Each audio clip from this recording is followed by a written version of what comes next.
of It's Just Me, of course, hosted by Brent Fox. Um, had to try to squeeze this in while I still could, basically.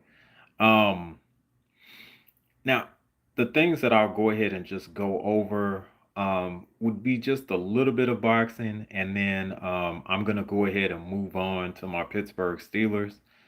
So let's go ahead and get the boxing knocked out, pardon the pun, first.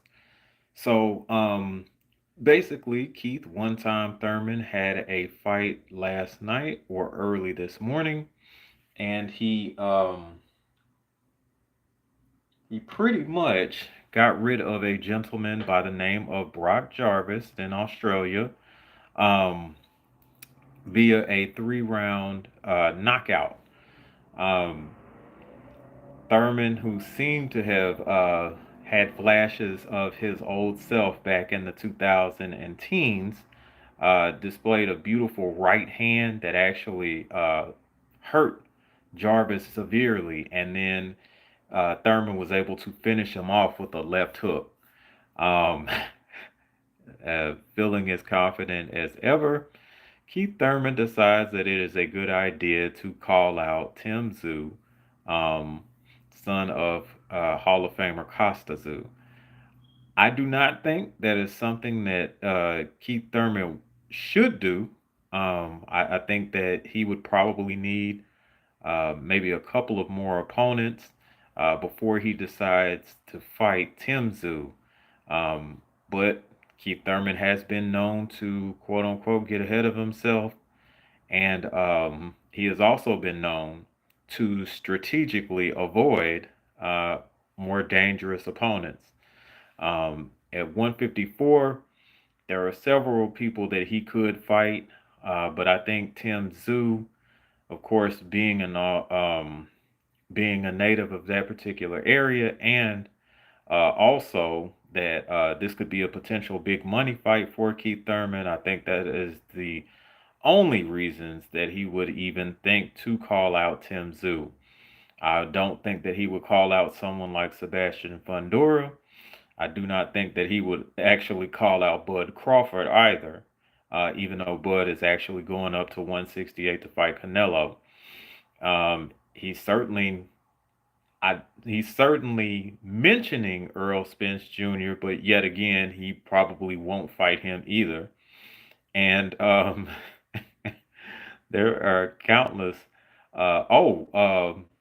Excuse me. Virgil Ortiz is actually now at 154 pounds. I'm sure that he won't fight him. I'm sure that he won't fight Madrimov either. What's up, Rex boy?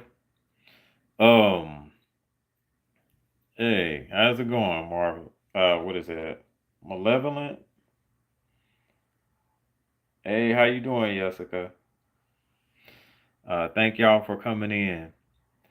Um, but yeah, I don't think that he's actually going to challenge anyone on that particular level either.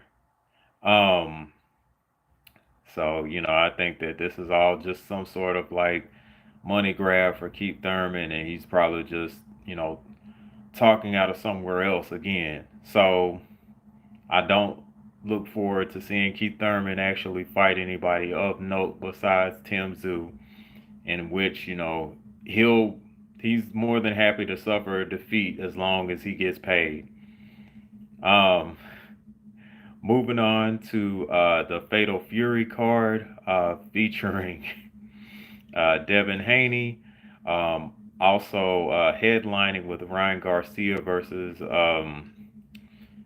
Rolly Ramirez, and also Teofimo Lopez fighting Barbosa. Um, those particular fights do look good on paper. However, I am not going to be supporting that card, and I will reiterate why. Again, I cannot and will not support people that don't look at me as a human being just because I'm black. Ryan Garcia has displayed several times who he really is, and I don't understand why the world just does not believe that's really who he is. Teofimo Lopez, of course, has already shown through his monkey antics and sending people bananas and things of that nature, who he really is as well. There are some instances where his father has actually stepped out of line. Hey, Shawa, how are you doing, sister? Sawyer, thank you. I appreciate the sentiment. George, hello. Um, Ellie, hello. All right. So, yeah, basically, I'm not gonna support someone that doesn't look at me like a human being. They don't need my support, obviously, so I am not going to give it to them. I will find some other way to actually show support for the Devin Haney camp. But as far as actually supporting basically a group of racists go, I'm not doing that either. Um, and I just think that I think that honestly, Turkey Al Sheikh was a little too gracious with these people, especially with Ryan, with the way that he had actually carried on about Muslims, and has said some pretty horrific things about them. I don't know or understand how he was able to get on a card hosted by a Muslim man. Um, is beyond me, but I guess money will fix that. Um, I'm not sure, but it's just it's just kind of sad that he keeps getting these opportunities, and after this, I'm done talking about it because the man is supposed to be dead. Um, the man is supposed to be dead as soon as he made those racist comments. Him and Tio. I don't cover them any longer. I haven't even seen the press conferences, to be quite honest with you. But the fact that these people get opportunities like this, even after they have shown their true colors, is beyond me. So, um, oh, okay. So, Joe, what I was mentioning is, um, there is a fight card called Fatal Fury. It's in New York. I think it'll probably wind up being in May. I think it's in May. And Ryan Garcia and Teofimo Lopez are on it. I cannot support the card because they are racists, and that's it. That's pretty much all. So that's basically what I was speaking about earlier when you came in. Um, but at any rate, I'll go ahead and move on to talking about something a lot more pleasant to me, which is my Pittsburgh Steelers. I am an avid Steelers supporter. I have been for 30 years. So that's most of my life, obviously. Um, we did sign DK Metcalf to a 5 year, $150 million contract, and that's who was on the thumbnail. DK Metcalf was a prolific receiver for the Seattle Seahawks and had demanded to be traded, I believe, sometime last year, and they just kind of transitioned over to this year to where we could pick him up. Presently, my Steelers are having problems. Um, oh yeah, so I couldn't do it, baby. I just could not do it. Um, but yeah, he actually wound up coming here.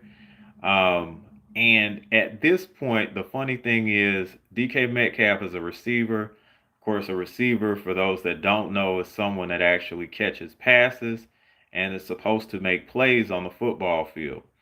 Um, so we got him. He's this big time receiver, but we did not sign a quarterback. So we don't have anyone that's really going to be able to throw him the ball, which is crazy. Now, just as an update, we did sign one of our backups. We did try to sign one of our backups to just kind of patch things up which is Mason Rudolph. So we signed him, I think, for 2 years and $8 million. But he's a backup quarterback. It's that's not a starting quarterback. So we're still pretty much in trouble. So the choices, hey brother, what's happening, man? The choices that we actually have are Aaron Rodgers and Russell Wilson. I'm gonna tell y'all right now, if we actually sign Aaron Rodgers after all this BS that he's pulling, because what he's doing is he's actually just upping the price as the days go by. And then he's also taking time to think on this decision. If you're still pulling those particular tactics, chances are that you're not going to go ahead, you're not going to come to camp.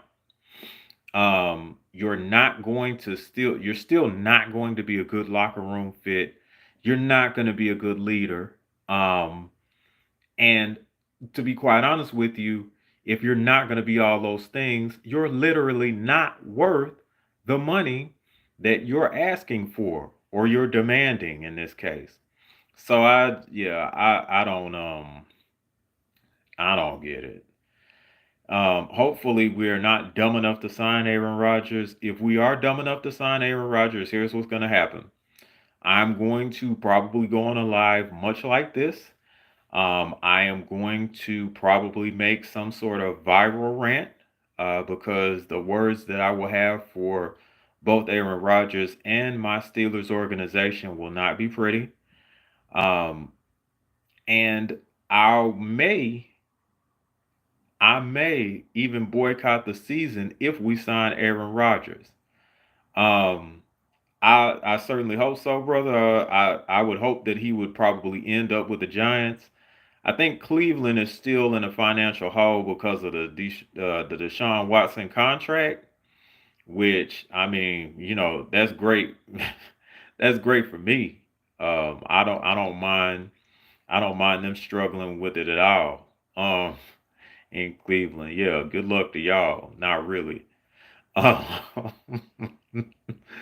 so yeah, I think that he may wind up going to the Vikings. To be quite honest with you. I think the Vikings will probably actually take him. And if that happens, Coach 67, he's gonna wind up like his idol, Brett Favre. Think about that. The the the guy the guy probably claims that he doesn't want to be anything like this other guy, but he winds up taking the same career path that he did. That's gonna be crazy. Um, but yeah, he is gonna have to restructure at some point, coach. But his arrogance is probably not going to make he's not going to make it feasibly possible to try to be on a good team that really doesn't need him, but it would be nice to have him on. Um, yeah. I think pretty much Cleveland is just waiting on Deshaun Watson's contract to kind of expire or get to a point to where maybe there's a voidable year or something of that nature and then just get rid of them, unfortunately. Um, but yeah, when they locked him in with all of that guaranteed money and all of that, it was pretty much a done deal for them as far as like attracting someone that they could pay a whole lot, of course, besides Miles Garrett, that they could pay a whole lot to kind of sub in or substitute for Watson or try to unload Watson on somebody else. Nobody else is going to take that contract, not even us at this point, and we desperate. Speaking of desperate, Russell Wilson actually concluded a visit with the Cleveland Browns since we talking about them. So if that happens, um, we'll have two former Steelers quarterbacks on the Cleveland Browns roster if once we play them. If Russ actually signs over to Cleveland, which I doubt, but I also seriously doubt that he'll actually wind up signing with us. At this point, and I can't believe I'm saying this, at this point, I would rather have Russ. I would rather have Russ than anyone else. He already knows the system. He's a quote unquote Pro Bowler for the Pittsburgh Steelers. He did make it into the Pro Bowl. Now it was by default, like a big default.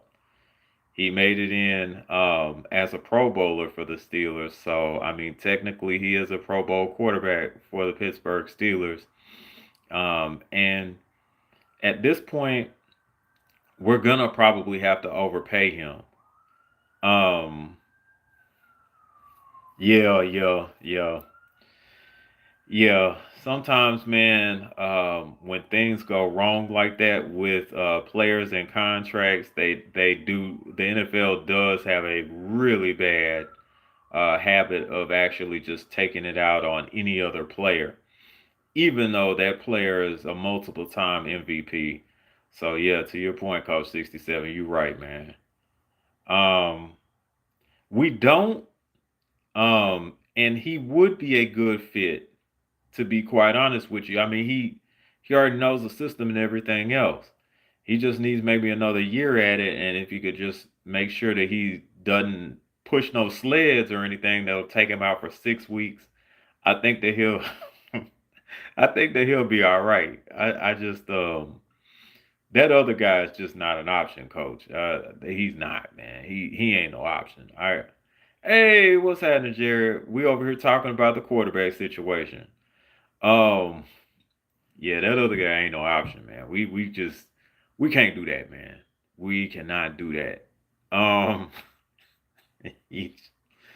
oh boy. I tell you what, man. If we sign this man and things implode, I'm getting back on there again, and I hate to say it, but if we sign this man, we wind up playing him. He struggles and he does what he does, gets on Pat McAfee and starts throwing everybody up under the bus, and the team implodes. That's not only on Coach Tomlin. That's actually going to be on Omar Khan. So I'll probably do a show talking about get rid of both of them. To be quite honest, because you blew up the team. Like we need a fresh start after that. People can't trust you if you bring in a nuclear bomb and light a cigarette in the locker room. It's just not it ain't that's just not something you're supposed to be doing anyway, man. So how can people trust you if you do that? Yeah. You gonna bring in a nuclear warhead and then fire up a blunt? No. What's wrong with y'all? It, yeah, I would not I would not recommend that, especially if he's trying to, take ayahuasca retreats and think about it. What you need to think about? Like, you got a pretty good situation here. You got a prolific receiver. Um, you got a good defense that'll support you. That's got your back.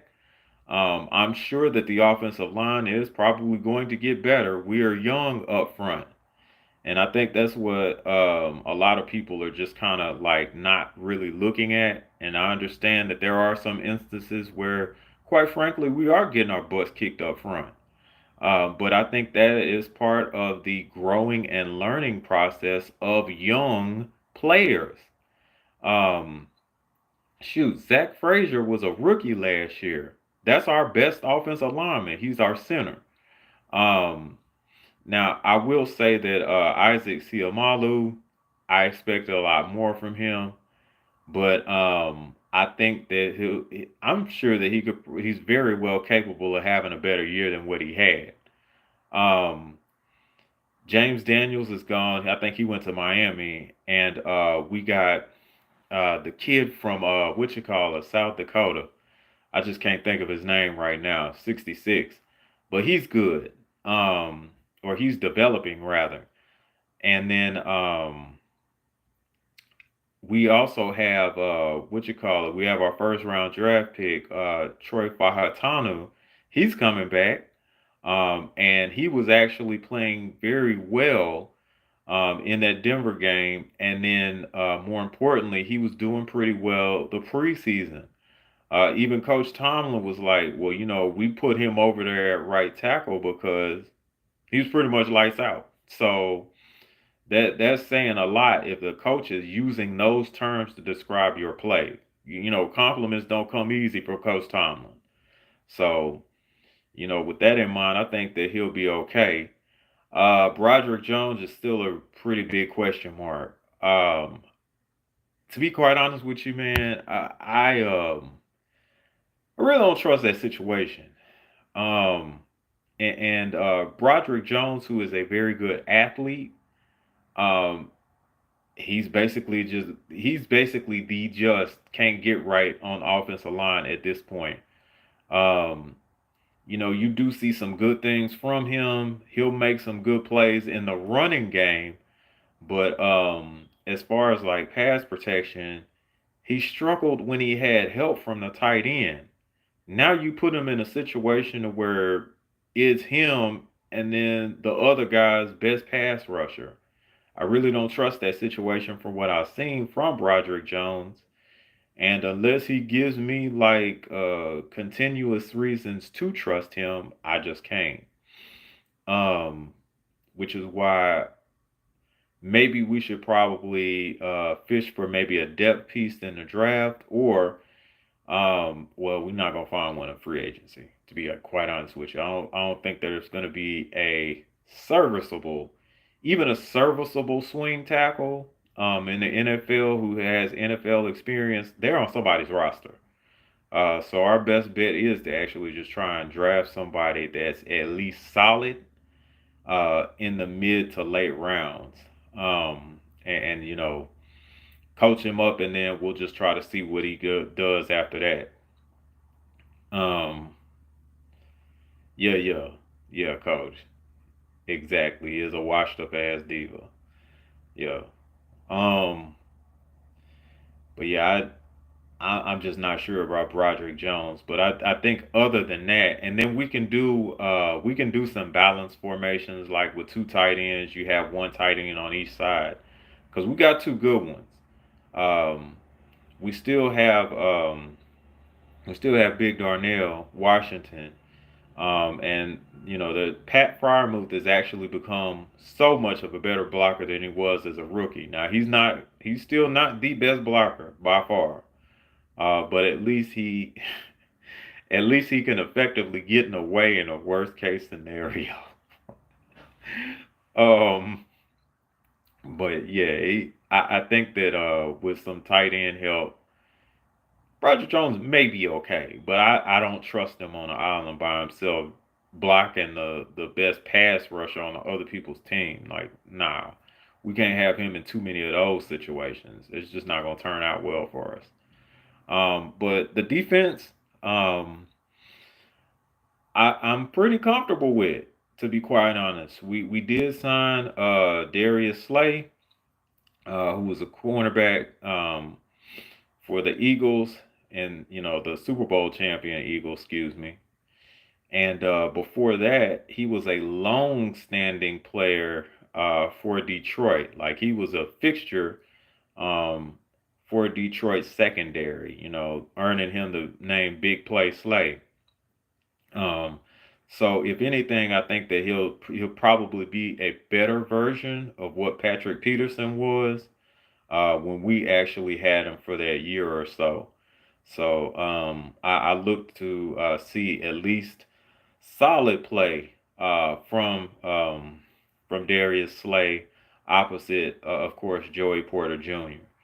Um, I think that Brandon Echols was a pretty good signing too. Now, as far as like the slot cornerback or flex cornerback is somebody that you could actually use um, either at the slot on the inside, or you can use them as an outside cornerback.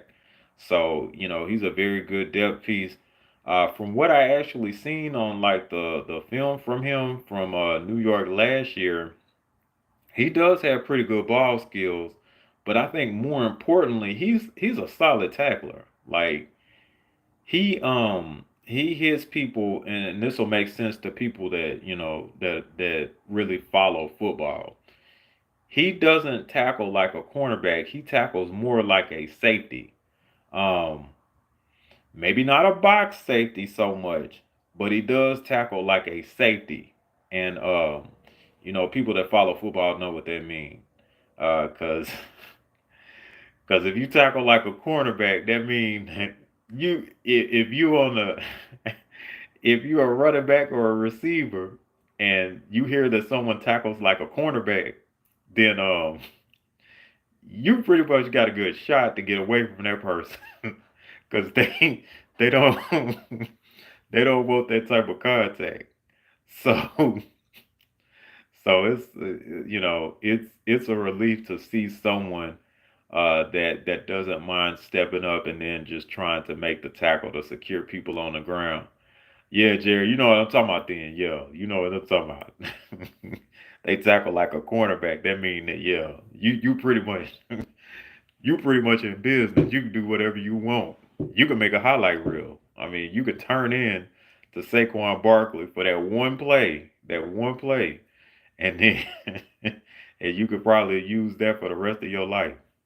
I was like, yeah, I went up against so and so, man. He tried to do something, and then I did this and got away from him, and then either got this huge run or, yeah, man, I scored. He couldn't do nothing with me, and yeah, that'd be something that you could use for the rest of your life.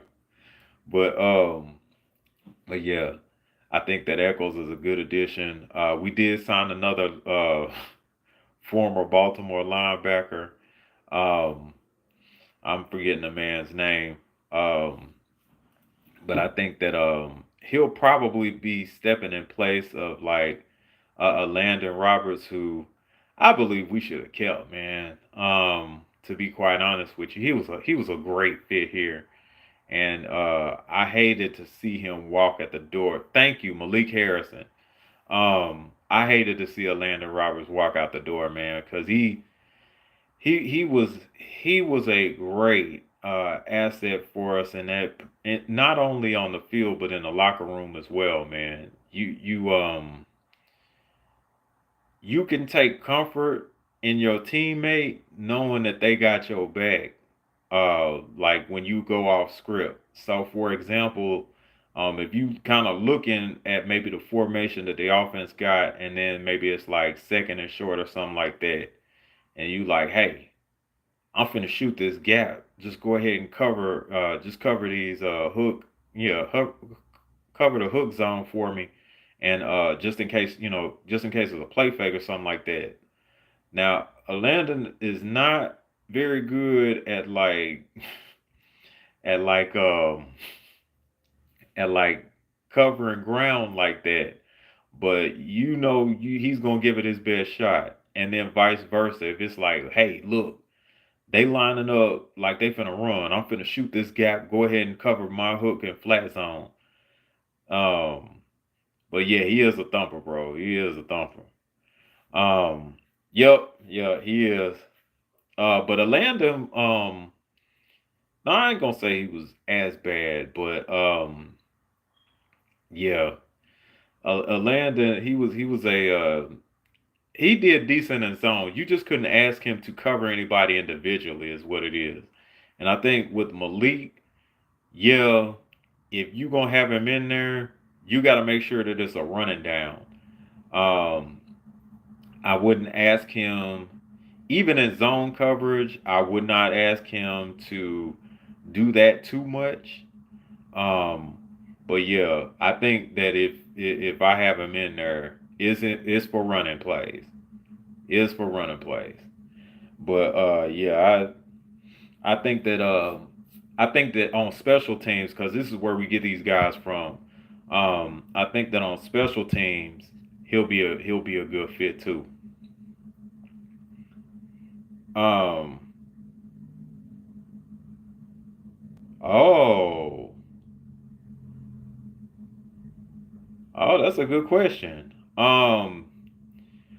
For me right now, I would probably have to say D Hop on Jared Nim side. and that's because Jared and them have a very good quarterback. Um, Now, if we had somebody, now that could change because if Russ resigns, then I'm gonna be selfish. I'm gonna say it's me. I'm gonna say it's my squad. But as of right now, today, we only have Mason Rudolph at this point. So I'm gonna have to probably say it would be Jared now for right now. Um, but if that's subject to change, then yeah, I'm gonna take full credit for it. Yeah. Anything else is Russian roulette. Yeah, you're right about that. But yeah, I think that I think Jerry would, like I said, we probably gonna have him on special teams, so I don't think that's gonna too much matter. So if we can have him maybe covering kicks and then coming in on short yardage situations to try to fill in gaps or something like that, then yeah, I think that's where he's best suited. Um, but yeah, I do look forward to seeing how our free agents on both sides of the ball actually perform. Now, if we're able to get this situation sorted out with the quarterback, I think we'll be all right. But as of right now, man, it ain't looking too good.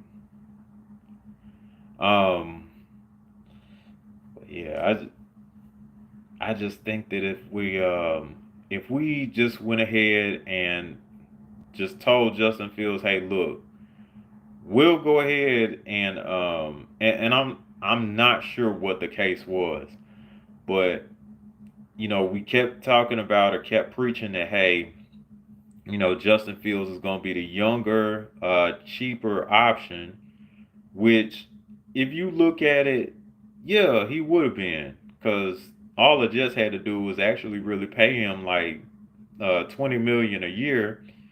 And while that is steep for someone that had like a six game uh, 6 game body of work with the Pittsburgh Steelers, and to be quite honest with you, when we put Russ in, it actually leveled up the offense because yes, we were winning games, but it was more or less like 17-14, or in some cases it would be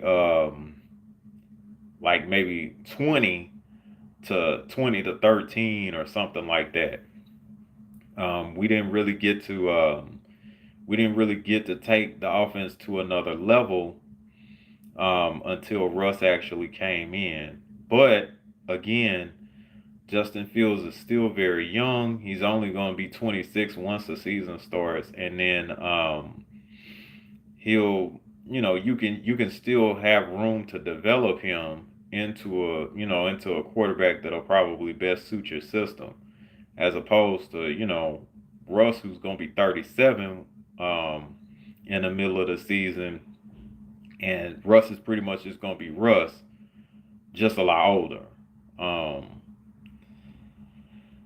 I don't think that the Jets, to be honest with you, I don't know if the Jets overpaid him, but because I mean, if you think about it, yeah, it was only a 6 game sample size, and yes, if you look at the work that he did in Chicago, it was primarily him making these beautiful runs at quarterback, and then there were occasional throws that he actually did make to what's my boy's name in Carolina now. Well, no, I think oh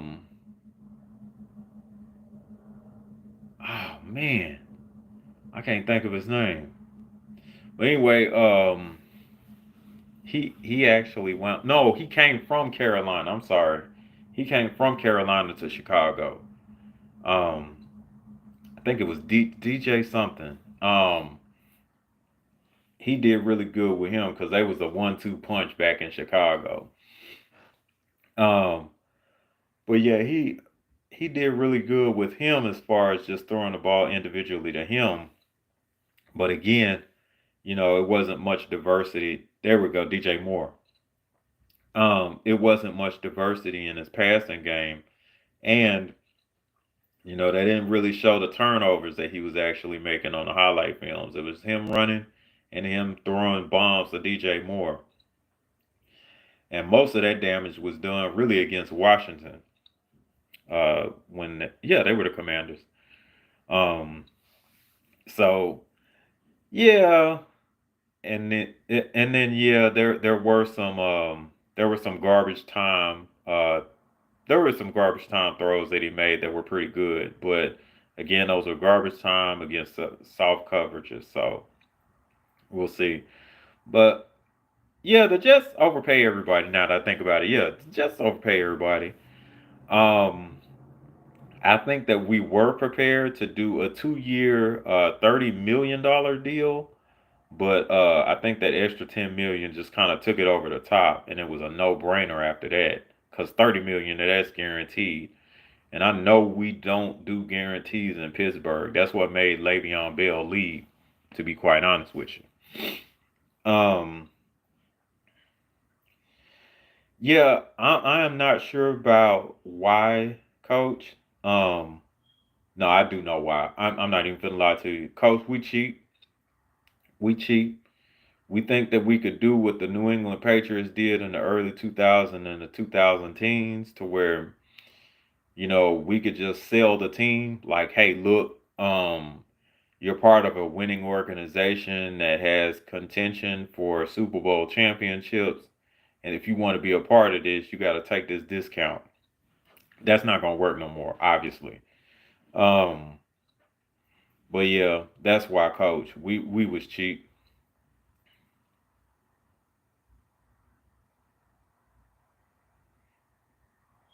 Yeah, yeah.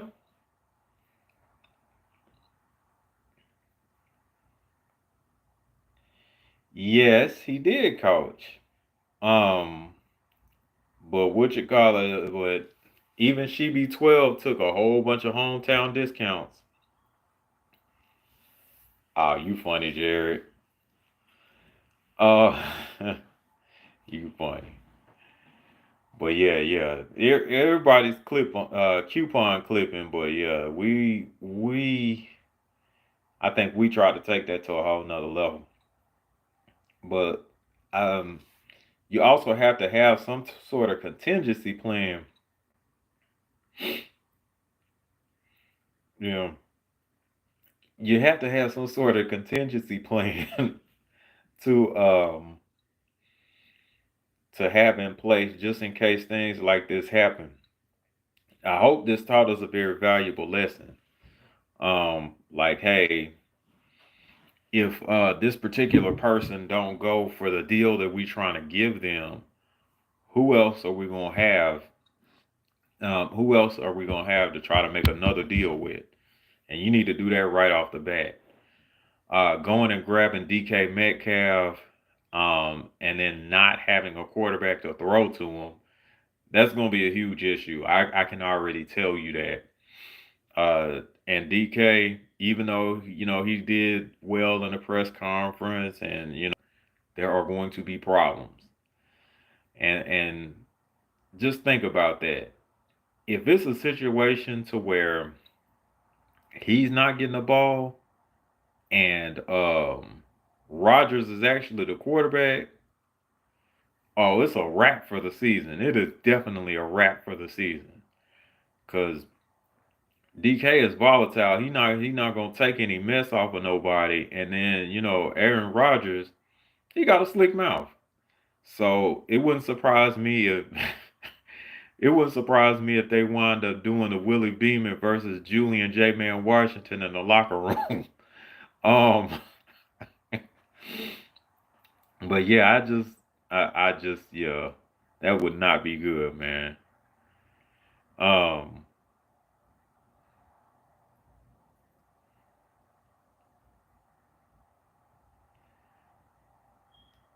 yeah. Okay. But coach, let's be honest, brother. you still in the AFC South, okay? You got a shot. You still got a shot. Cause Will gonna kill me for this. But who gonna stop you? Atlanta? Tampa Bay? I mean, you don't know which Tampa Bay you gonna get from Sunday to Sunday. Um, and to be quite honest with you, it's not impossible for y'all to split with Tampa Bay. And you could pretty much still win the division because Atlanta doesn't know what they want to do with themselves yet. They trying to unload Kirk Cousins, but they can't. Um, and I think our dumb selves is probably not going to try to take on that contract with Kirk Cousins, even though we need a quarterback. Um, I don't know. And then you got Carolina. Now, Carolina supposedly is rebuilding, and they are running the ball effectively, but that's not going to be enough, man. They still going to be the Carolina Panthers at the end of the day. So you could probably still beat them. And then, you got Atlanta. Y'all could probably still beat them. I know that's a big rivalry for y'all. Y'all get up for them games. So y'all could still beat Atlanta. Y'all could still beat Carolina. And if you split with Tampa Bay, you could still win the division. Um,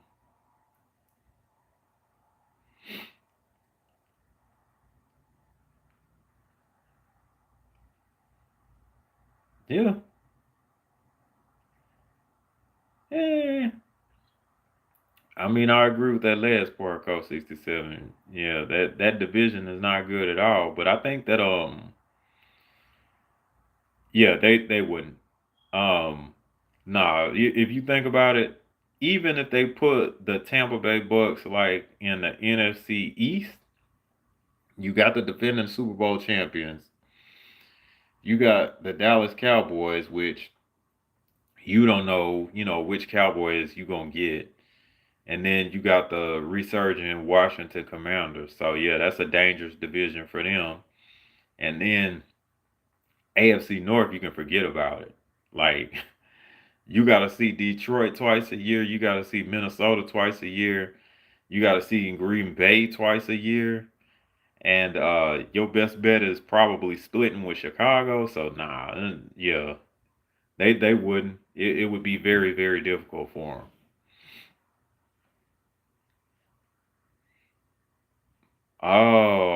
Okay. So see, y'all got a shot, coach. Even with a bad team, y'all split. Yeah, y'all got a shot, man. Um, and shoot, for now, you at least have you at least have a name with quarterback. Now, I'm not saying that he's a great quarterback at this point, but at least you have a name that someone can identify um, at quarterback. With us, we gotta our best bet is to hope and pray that Russell Wilson comes back to us, which is crazy to me at this point right now. Yeah, yeah. I think it's probably because of their contracts too, man. Especially with Carr's contract, I don't know if they can unload him. I think it's almost as bad as Deshaun Watson's. I think if they're able to try to use some clauses from the contract and try to unload him that way, you probably do that. But I don't know. And then at this point, I don't know. Yeah, at this point, it wouldn't be surprising to me if we wound up picking up Derek Carr via trade because we that dumb and we that desperate right now. Um, but we'll see. Uh, and then there are rumors going around that we may draft Jackson Dart, which is that's a supersized Baker Mayfield, man. I don't know how that's gonna work, but yeah, I don't know. I don't know how that's gonna work because we don't have a second round draft pick no more because of the DK trade. So we got a first and then we got a third. Um, it would not surprise me if we wound up trying to get George Pickens up out of there, and then seeing if we could get the second round draft pick um, based off of that. But I don't think it'll be a straight up trade either. I think it'll have to be George Pickens and another draft pick, and then something else to get the second round pick back. But you never know with the NFL. Um, hmm. Okay. Okay. So if we y'all can have Derek Carr tomorrow. Boy, okay. Well, I mean, yeah, coach. He's a used car with a lot of mileage. I get it, but he's better than the options that we currently have right now. Like, I once again, I don't know if Russell Wilson's actually coming back, so we got to have something in place in case he does not come back, because he's taking visits from both the Browns, which he wrapped up today, and then I think tomorrow he's going over to the Giants to see what's up with them. So if any one of those teams actually sign him, then we're definitely screwed. Um, but it is what it is. So I guess at this point, if Russ is still available after those visits, we're gonna have to overpay the man, and then just get him to try to help us out for the next couple of years while we try to find another solution.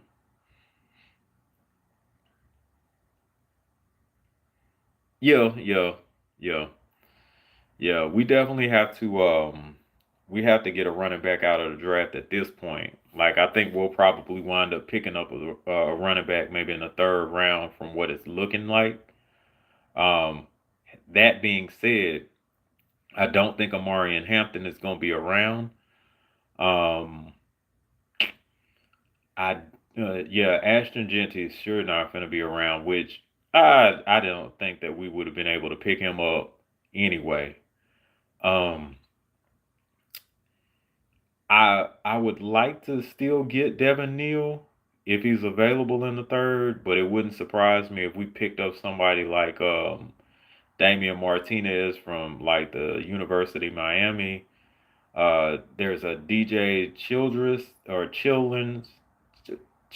something like that. He went to K State. Um, he is a pardon the phrase. He's a long, lean ball carrier with power.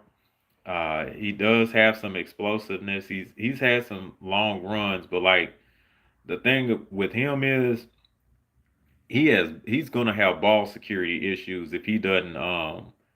Hey, what's happening, bro? Big bro, man. Thank you for coming by. I appreciate that, man. It does my heart good.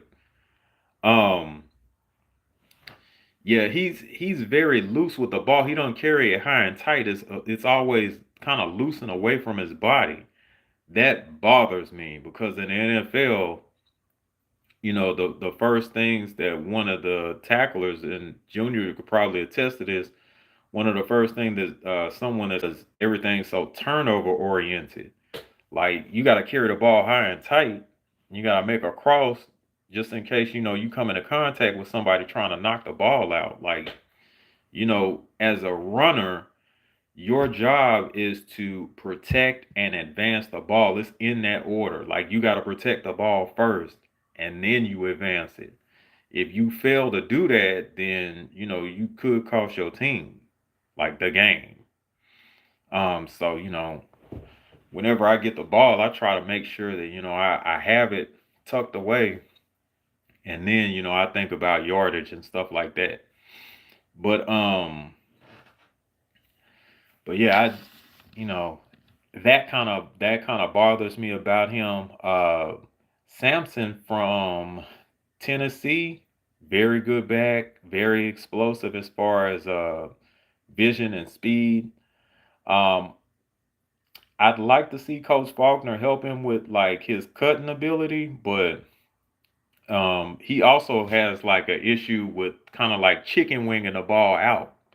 Like when he get ready to make a move, he'll kind of do like this with a ball, and you can't do that.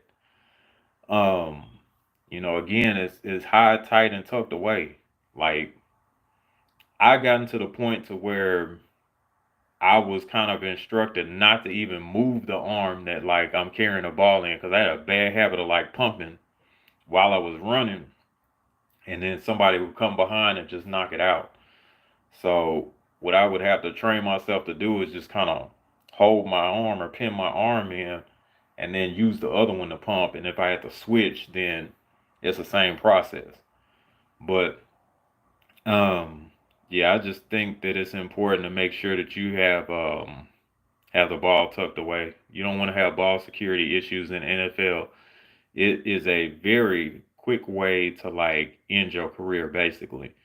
And especially with Coach Tomlin, if you put that ball on the turf, you usually don't go back in the game. Like it's that serious to him. Like you don't put that ball on the turf. Um, but yeah, I think that again, pleading my case for Devin Neal, I think with his vision, his shiftiness, and he's deceptively strong too. Like I've seen him kind of carry people in the end zone. I've seen him actually make good contact and then either spin off people, roll off of them, or there was a one instance where he did actually just run somebody over and kept going. So Devin Neal is my guy. He kind of reminds me of a former Michigan State running back that had good size at the time, when he was in college or whatever. But as a professional, he just kind of revolutionized running the ball. You know, um, gentleman's name was Le'Veon Bell. Not a good personal reference right now, because he had some cases and stuff going on. But as far as who he was on the football field, he was a phenomenal runner. So I put my bid in for Devin Neal, the Kansas Jayhawks running back. Um, so hopefully we get him in the third round, if he's available, and if the Steelers, come to their senses and try to pick someone up that's actually going to help them out. But man, I see that I'm just kind of running over. So what I'm gonna do, y'all, man, is I'm gonna go ahead and wrap this up. I do not want to keep myself and other people up so late at night when we all got work in the morning. So thank y'all so much for tuning in. I really appreciate y'all. Man, it does my heart good to just to see some of the familiar faces and family members in the chat, man. So thank y'all so much. Y'all have a blessed night, and I'll see y'all next time.